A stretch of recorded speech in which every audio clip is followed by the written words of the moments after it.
第39集，復活期第5主日。各位 2AC 電台嘅聽眾，歡迎各位收聽聖經故事第2輯。呢一輯嘅主要內容係主日聖經。節目分為上下兩部分，上半部分係新舊約聖經章節、答唱詠同宗徒嘅書信。部分章節會以口語嘅方式為大家講述。節目下半部分係神父嘅講道，呢一集係已故意大利宗座外方傳教會恩保德神父嘅錄音講道。因神父講道內容豐富並能啟發人心，所以好受教友歡迎，請留意收聽啦。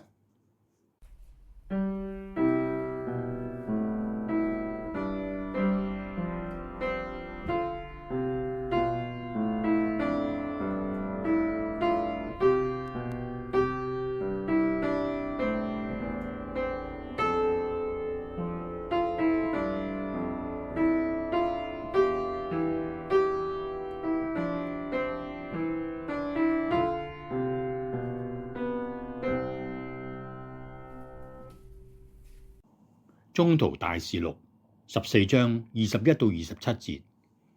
嗰個時候，保祿同巴爾納伯喺德爾貝城傳揚福音，使好多人成為門徒。之後返到呂斯特辣、伊科尼雍同安提約基雅，到處堅固門徒嘅心，鼓勵佢哋堅持信仰。佢哋話：我哋必須經過好多困難，先能夠進入天主嘅國。兩個人喺各教會為佢哋選立長老。喺祈禱禁食之後，將佢哋託付俾佢哋所信仰嘅主。之後，保祿同巴爾納伯又經過披色狄雅嚟到龐菲利亞，喺培爾革宣講道理之後，嚟到阿塔勒雅，又由嗰度乘船去安提約基雅。佢哋原來係喺嗰度被託於天主嘅恩寵，做而家已經完成嘅工作。佢哋一到就聚集會眾，報告天主偕同佢哋所做嘅一切大事，同埋點樣為外邦人打開咗信德嘅門。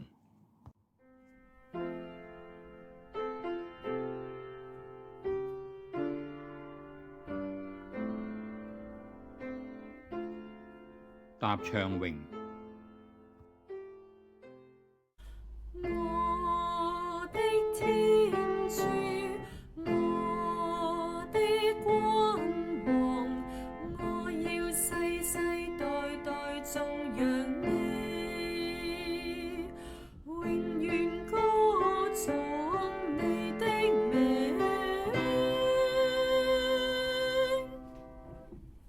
上主慈悲為懷，寬宏大方，他常緩於發怒，仁愛無量。上主對待萬有，溫和善良，對他的受造物，仁愛慈祥。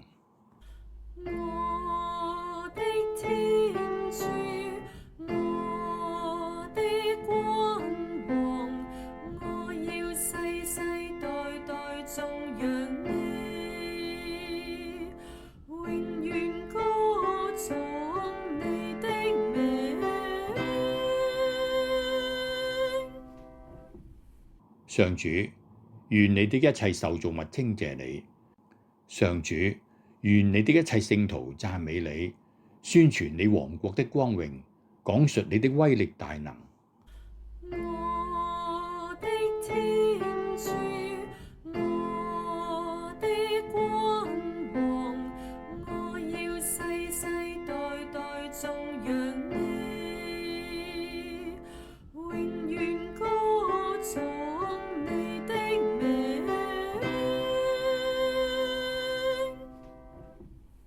讓世人盡知你的威能及你王國的偉大光榮。你的王國是萬代的王國，你的王權永存於無窮世。我的天主，我的君王，我要世世代代頌揚你，永遠歌頌你的名。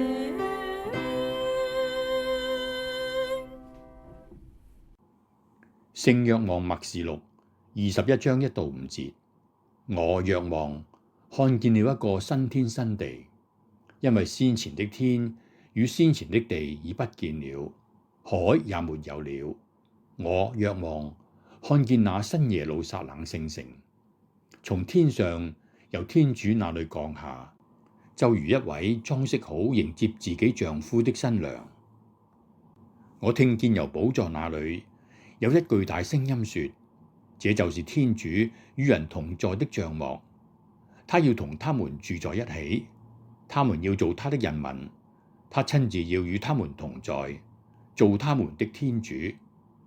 他要拭去他們眼上的一切淚痕，以後再也沒有死亡，再也沒有悲傷，沒有哀號，沒有苦楚，因為先前的都已過去了。那位坐在寶座上的說：看，我已更新了一切。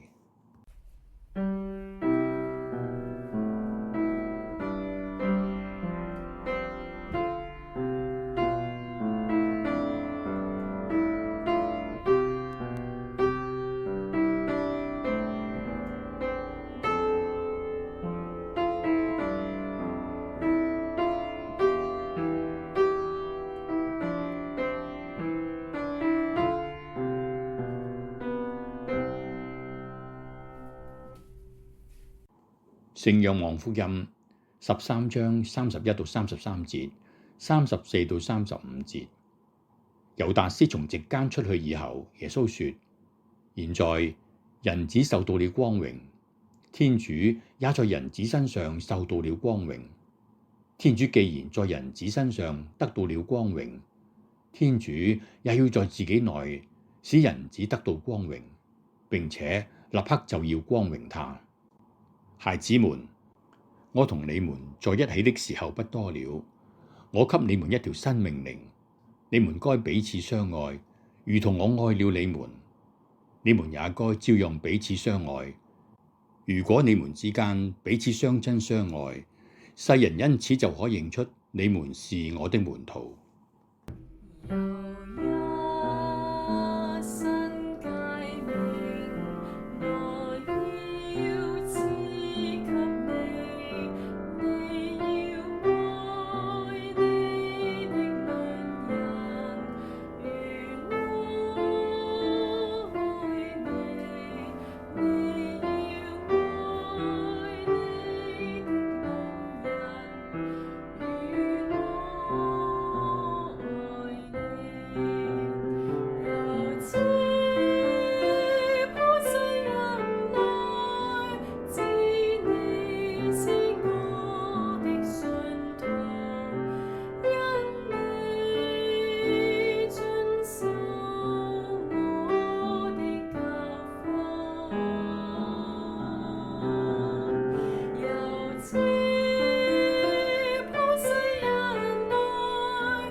你好，歡迎大家一齊默想預備呢個復活期第5主日4篇讀經，有一個訊息講愛，但係呢愛時時包括痛苦。我哋試下從呢個角度睇呢4篇讀經。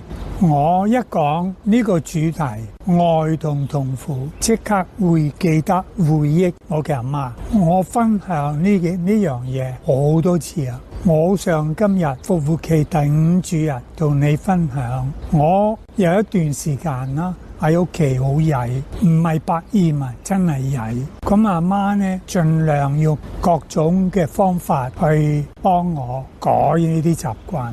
過咗一段時間啦，我嘅阿媽就講一句說話，影響我一生。佢話：好啦，你繼續行你選擇嘅路，但係要記得我你嘅阿媽，你越曳，我會越愛你。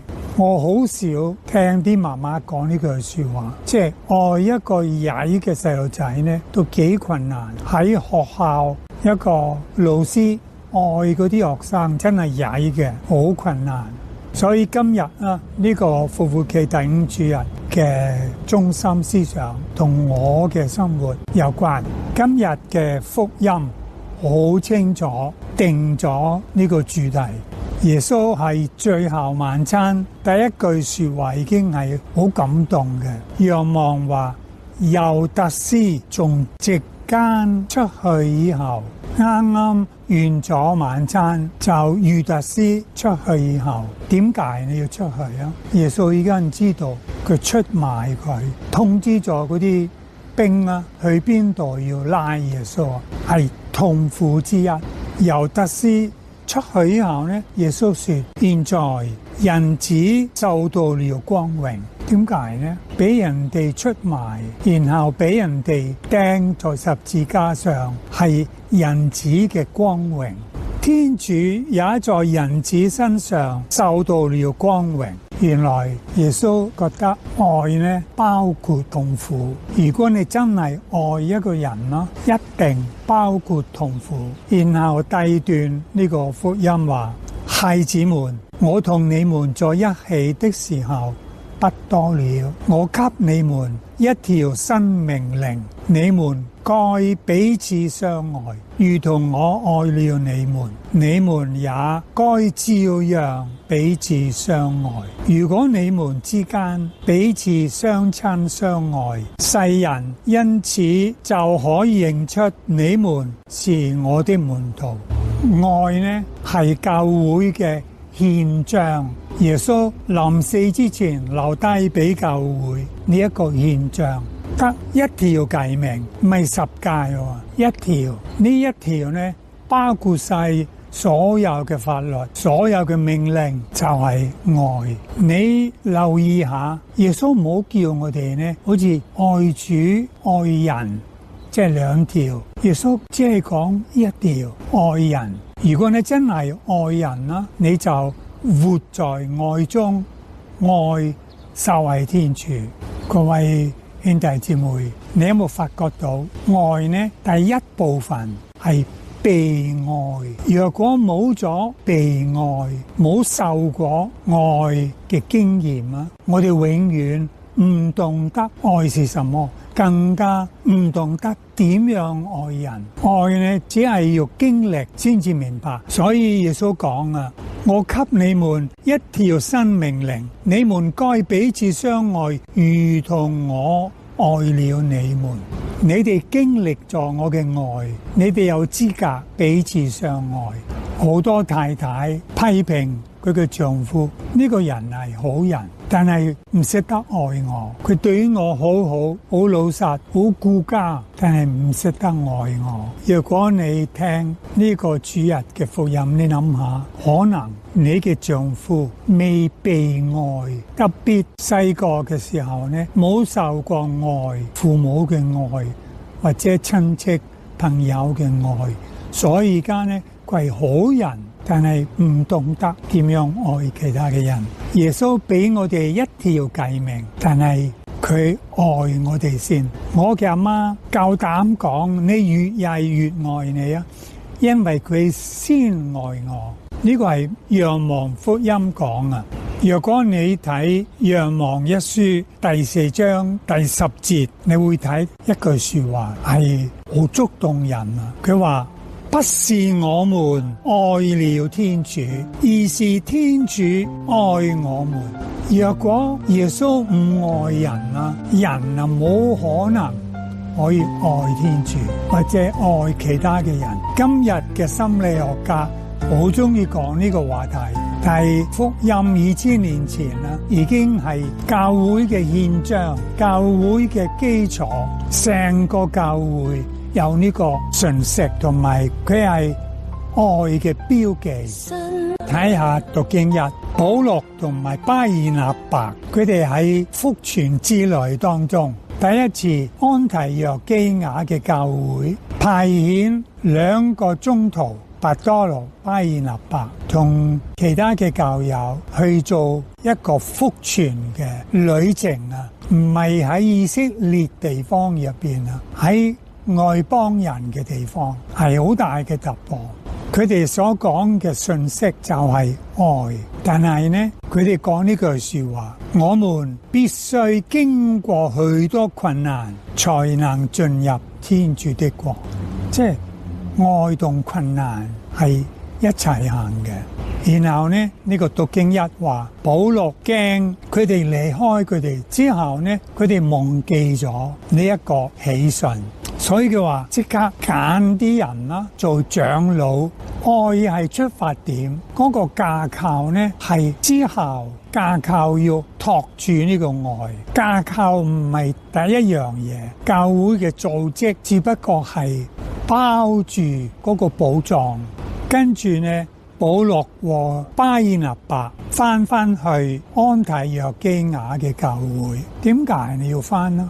睇下呢個宗徒大事錄點樣解釋點解要翻去安提約基亞嘅教會。他們原來是在那裏，即係安提約基亞教會，被託於天主的恩寵，做現在已完成的工作，係成個教會嘅團體，求天主祝福佢哋，即係嗰個團體表示好關心、好愛2個宗徒。跟住他們一到就聚集會眾，叫晒嗰啲教友翻嚟，報告天主偕同他們所做的一切大事，及怎樣給外邦人打開了信德的門。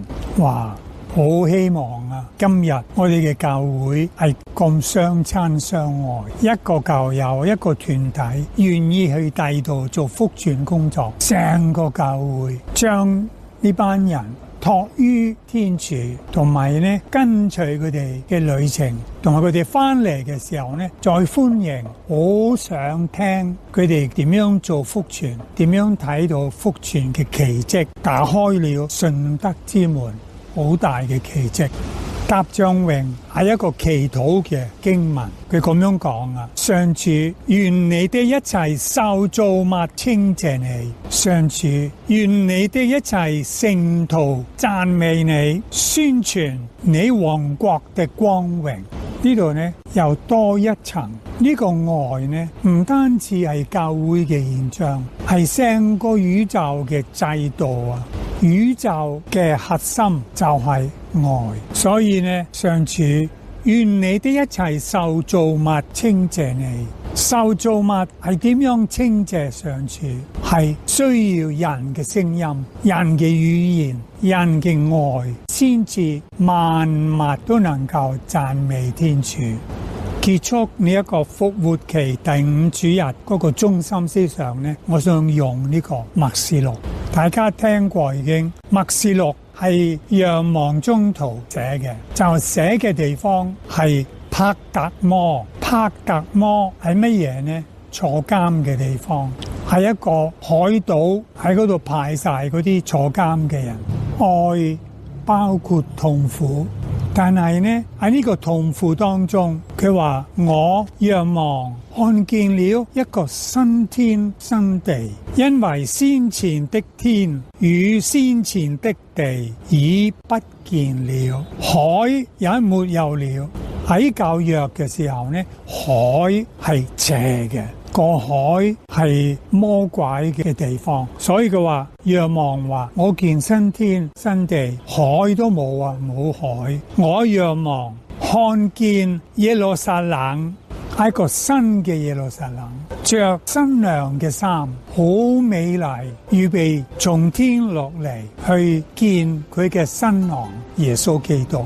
整個人類同耶穌基督就係呢一個奇蹟，呢一個合一，天地人合一。呢個合一嘅基礎係乜嘢呢？愛同埋痛苦，但係呢永遠只有愛，冇有痛苦。但係目前呢，愛同痛苦分唔開嘅。然後呢，若望咁樣寫，那位坐在寶座上的說：看，我已更新了一切。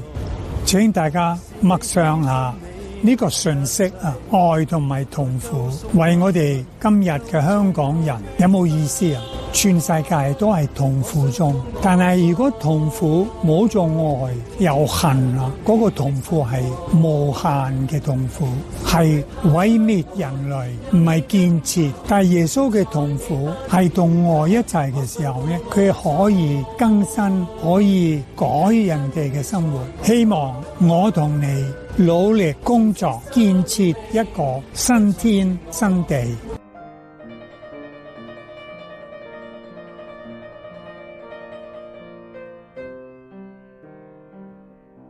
各位聽眾朋友，今日神父嘅講道已經播完啦。如果你對聖經同天主教會想有更深入嘅了解，你可以去探訪一下附近嘅天主教堂，嗰度每星期都有彌撒嘅。彌撒當中，神父會講道，你亦可以參加堂區舉辦嘅舞蹈班，學習天主嘅道理。我哋下一集再見啦！